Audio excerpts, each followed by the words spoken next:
hari ng smuggling empire, mastermind ng plunder, Mr. Dementia at Prince of Darkness. Ilan lang yan sa mga buweltang bansag ni Senadora Miriam Defensor Santiago kay Senador Juan Ponce Enrile, pati ang naging bahagi ni Enrile sa martial law at ang kanyang love life inungkat ng Senadora. Mula sa Senado, nakatutok live si Jam Sisante.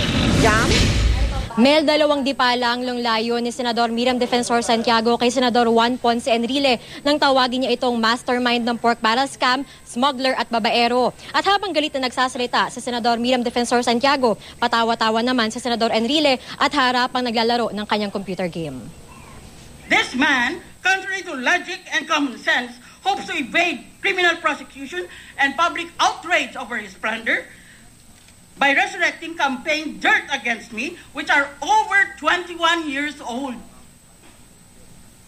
Dream on, old man, also known as Tanda. Galit niyang sinagot isa-isa ang mga pahayag ni Enrile noong nakaraang linggo. Sa kabila ng pagtanggi ni Enrile na siya ang utak ng pork barrel scam, tinawag ni Santiago si Enrile na mastermind ng 10 billion peso plunder case na kinasasangkutan ng ilang mambabatas at iba pang personalidad. Who could be personally present and interpolate Janet Napoles, who appears to be his BFF, his best friend forever.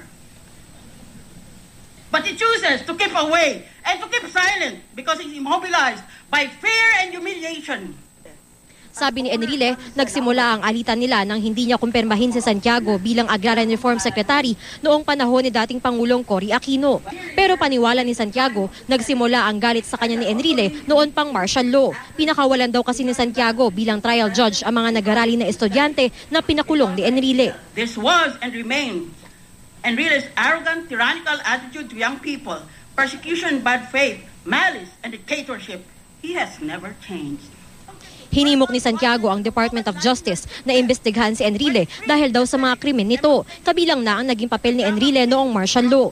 Kinastigo ni Santiago ang anyay pamimersonal sa kanya ni Enrile imbis na detalyadong sagutin ang mga alegasyon sa pork barrel scam. His speech amounted to verbal violence and a woman lying in her sickbed while he preened in the Senate, demonstrating his skills as a drama king of corrupt politics.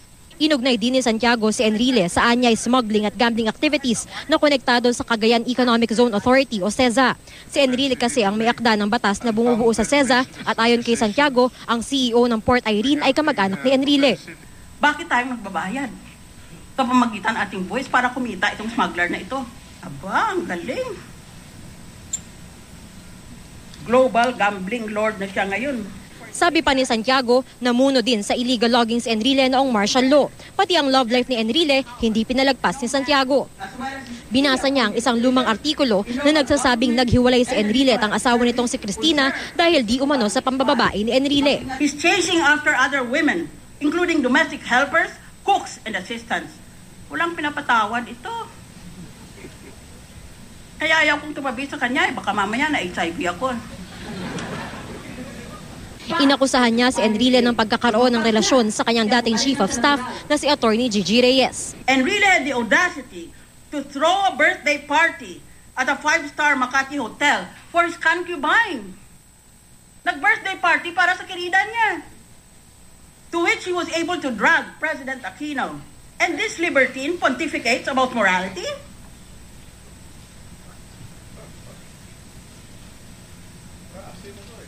Ayon kay Santiago, hindi rin dineklara ni Enrile sa kanyang 2012 SALN ang lahat ng kanyang ari-arian.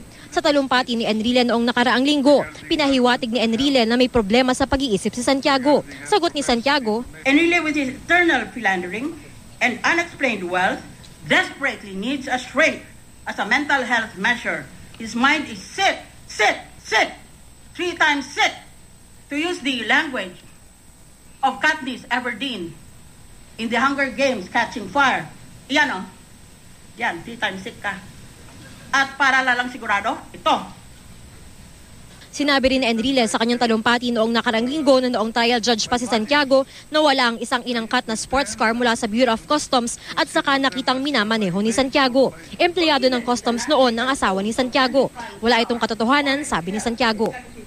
Smuggle daw ang kotse at tulad ng policy ng Bureau of Customs noon, pinagagamit sa mga empleyado ang mga nasamsam na kotse. Enrile kept threatening to oppose my confirmation as Agrarian Reform Secretary unless my husband released the smuggled car to the smuggler. Kaya nag-abogado pala para sa smuggler.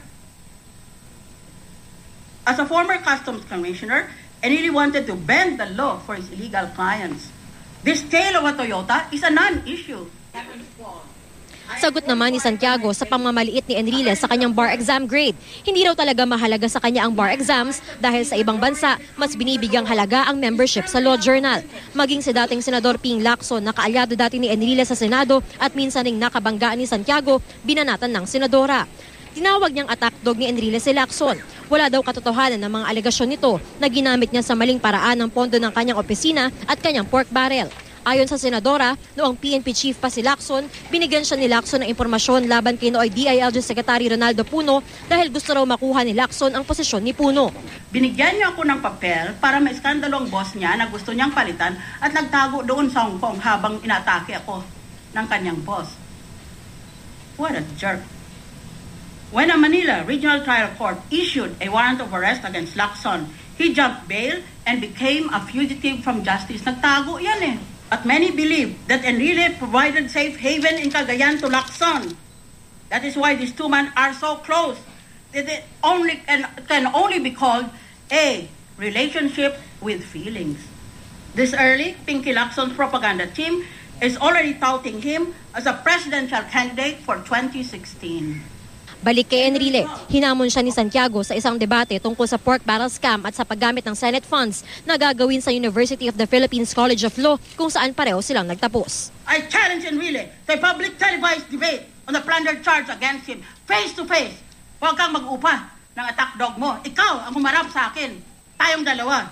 Doon sa UP, dahil pareho tayong UP graduate. Sumagot ka! Mel, hindi na tumanggap ng tanong si Senador Miriam Santiago dahil sasama daw yung kanyang pakiramdam dahil sa chronic fatigue syndrome. Pero hindi dito nagtatapos yung alitan ng dalawang senador dahil magsasampa daw ng reklamo si Santiago laban kay Enrile sa Senate Ethics Committee dahil daw dun sa unparliamentary acts and language ni Enrile nang magbigay siya ng privilege speech laban kay Santiago noong nakaraang linggo. Mel. Maraming salamat sa iyo, Jam Sisante.